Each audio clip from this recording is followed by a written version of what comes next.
Hello दोस्तों, good morning all of you. Welcome to my YouTube channel. मैं R K sir. आज TGT और PGT Hindi syllabus के साथ आज की मेरी पहली क्लास होगी और इस क्लास में हम आपको बताएंगे छंद। छंद की परिभाषा, छंद किसे कहते हैं, छंद के कितने चरण होते हैं, उस चरण की जो अलग अलग चरण है या कितने अंग होते हैं, उन अंगों के बारे में विशेष जानकारी देंगे। तो आइए हम देखते हैं कि छंद किसे कहते हैं। छंद किसे कहते हैं तो एक बार मैं आपको बता दूं कि छंद शब्द का अर्थ क्या होता है। छंद शब्द का अर्थ पहले हम देख लेते हैं। छंद शब्द का अर्थ। छंद शब्द का अर्थ, छंद शब्द का अर्थ क्या होता है? आच्छादित करना। क्या होता है? आह्लादित या आच्छादित। आह्लादित क्या होता है? आह्लादित करना। क्या करना? आह्लादित करना है, या कह सकते हैं खुश रखना या खुश करना। खुश करना। क्या करना? खुश करना। ठीक है, ये छंद शब्द का अर्थ। अब हम देखेंगे परिभाषा। क्या देखेंगे? परिभाषा। किसकी परिभाषा? छंद की परिभाषा। अब छंद की परिभाषा क्या होती है, एक बार ओरल में सुन लीजिए। जहाँ किसी पंक्ति रचना काव्य में यति गति तुक का विधान हो, यति गति तुक का विधान हो, उसे क्या कहते हैं? छंद कहते हैं। तो ये लिख करके देखते हैं। जहाँ किसी पंक्ति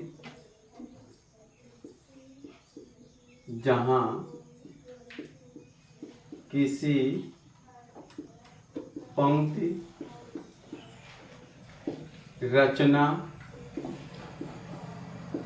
जहाँ किसी पंक्ति रचना काव्य में, रचना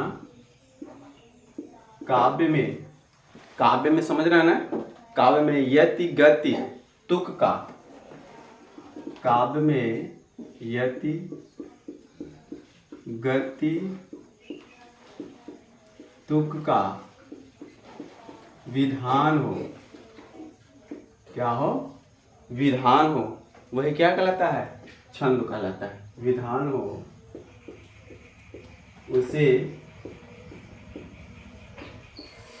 छंद कहते हैं।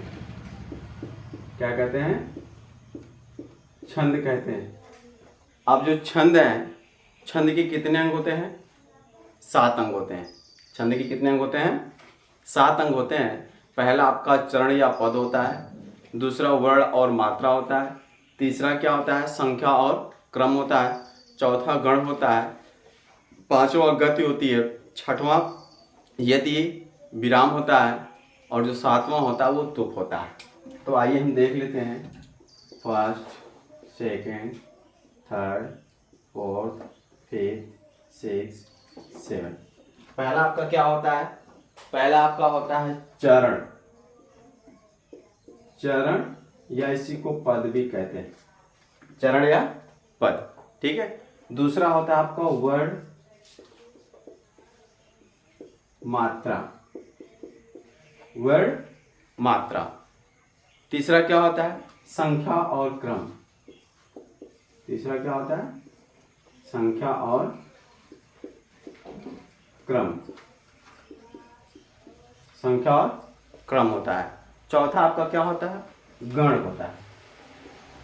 क्या होता है? गण होता है। पांचवें में क्या होता है? गति होती है। पांचवें में क्या होती है? गति होती है। छठवें में क्या होता है? यति या विराम। यति विराम, यति विराम। और 7वां आपका होता है तुक।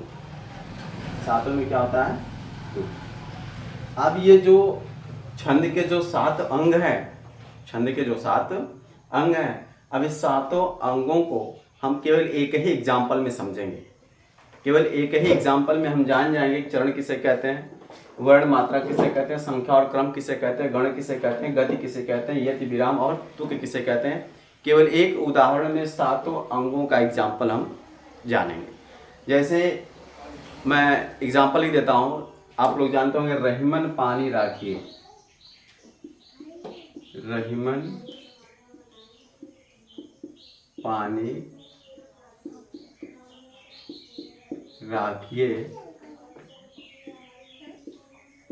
बिन पानी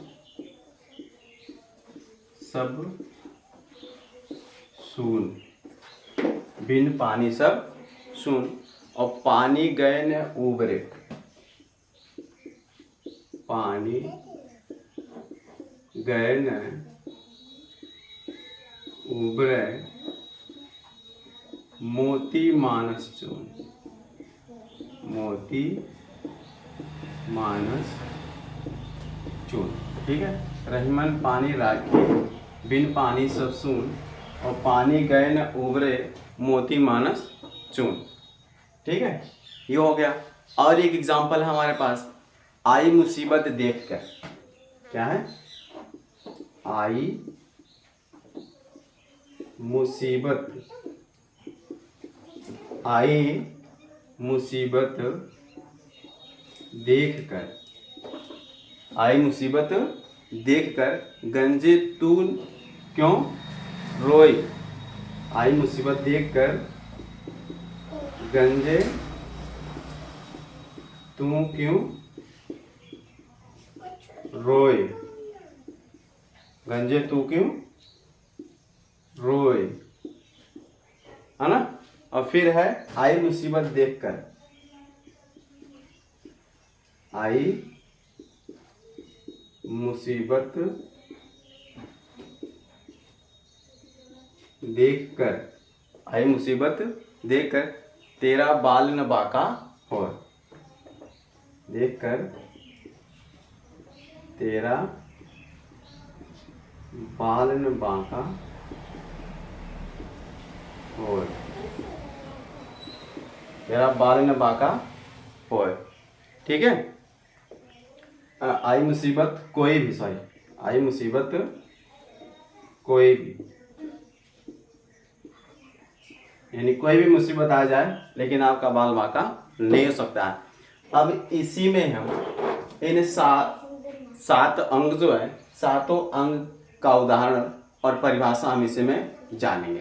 ठीक है, तो पहले हम देखते हैं चरण किसे कहते हैं। चरण नहीं कहते, 4 चरण होते हैं। अब इसी में देखिए है, अब इसी में देख लीजिए, रहीमन पानी राखिए 1 चरण, बिन पानी सब सून 2 चरण, पानी गए न उबरे 3 चरण, मोती मानस चून। ये आपका क्या हो गया, चरण हो गया। ठीक है, अब इसी में हम क्या देखते हैं, पद देखते हैं। क्या देखते हैं, पद देखते हैं कि पद किसे कहते हैं।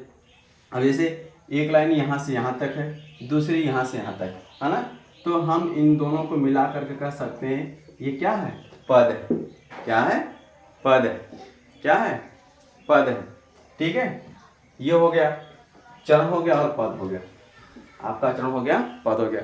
वर्ण और मात्रा है, तो वर्ण और मात्रा आप जानते होंगे कि वर्ण जो होता है अक्षर होता है, मात्रा जो होता है वो भी वर्ण ही होता है। ठीक है, आप लोग जानते हैं वर्ण जो छोटा से ज्ञात तक राइट किया जाता है उसको वर्ण कहते हैं। ये भी हो गया।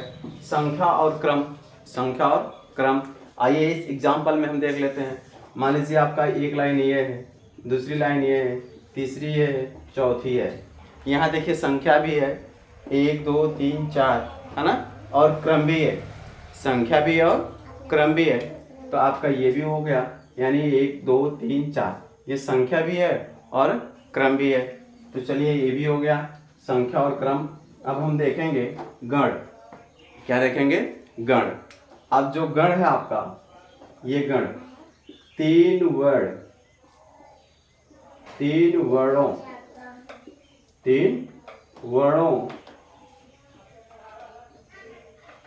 के मिलने से क्या बनता है, गण बनता है।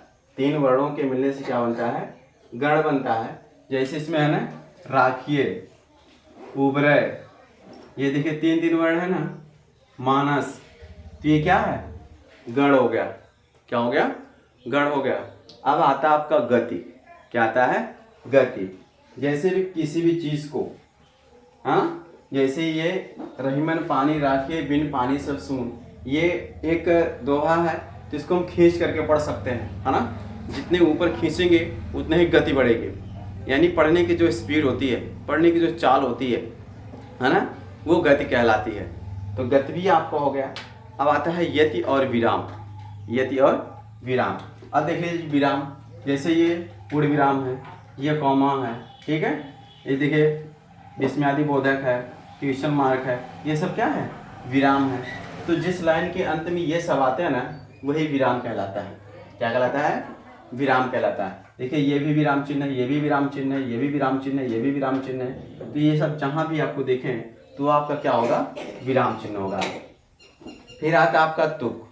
क्या आता है? तुक आता है। अब तुक का मतलब ये होता है, तुक किसे कहते हैं? तो आप बता सकते हैं कि जहाँ एक ही वर्ण पर, जहाँ एक ही वर्ण पर शब्द समाप्त होता हो, वही क्या कहलाता है? तुक कहलाता है। जैसे आप यहाँ देख लीजिए सून, क्या है? सून, और दूसरे लाइन में क्या है? चूल। देखिए दोनों न से ही समाप्त हो रहे हैं, दोनों शब्द जो है न वर्ण से ही समाप्त हो रहा है। तो नहीं कहते हैं तुक की बात। तुक मतलब मिलना, तुक मीन्स मिलना। दोनों एक ही वर्ण पर, दोनों शब्द की समाप्ति एक ही वर्ण पर हो रही है, तो क्या कहलाएगा? तुक कहलाएगा। क्या कहलाएगा? तुक कहलाएगा। तो आज की क्लास टीजीटी और पीजीटी हिंदी की क्लास यही होगी, ठीक है। अगर आपको वीडियो समझ में आया हो तो कमेंट करिएगा। धन्यवाद।